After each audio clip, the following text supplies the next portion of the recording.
lo bule vật lo vô sơ bài hệ bây giờ chi ba đấy có sao một lại đi cho lo sơ thay dòng cha li có lo rồi phật hồ giáo chỉ thở lại chỉ máy rồi lo sơ tôi ra hi na vô hội cho lo nó vô sơ sư mồ giáo thì em vi thà tên nó vô na vô hồ tội rồi ý lâu chỉ máy cha lâu ngã sai na vô mấy tiêu giáo lười hi cái gì bảo hạt bị khai mồi ho rồi lo sơ hi bây giờ nó này tờ tờ bà cha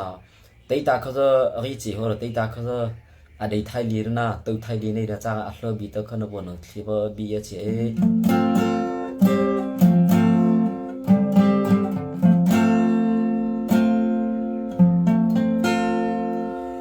เบบนาโอไนตานาโอนาเอปัญหาNati sailya pasipata kalvarilya laipa May paifuhan na mapangaita Tisaita na pasila Kalvarilya laipa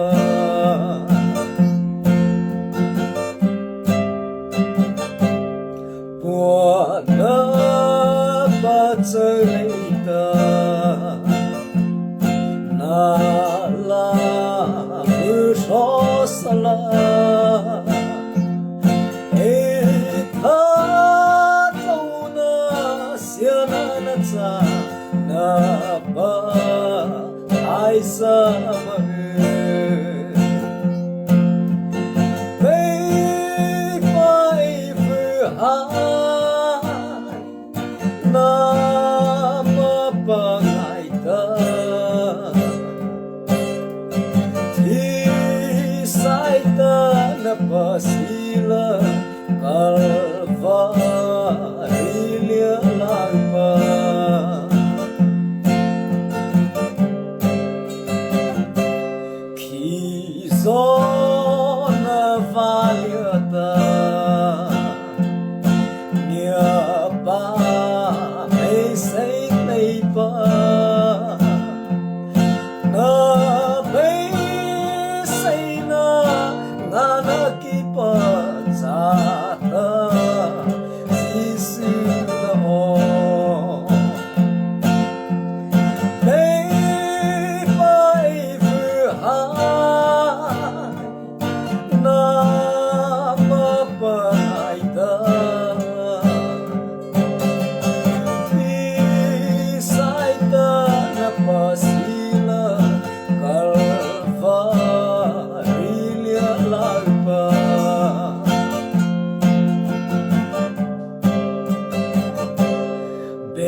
cha long sa ye tao mấy tao nữa có khoan vô số ba chia ra đó lo sợ tôi na vô hồ bài có vô sợ ra có khoan vô số ba chia na ủa có vô nữa thì bây giờ thôi bị con nữa thì chế cha long sa ye bao nào tí khai một buổi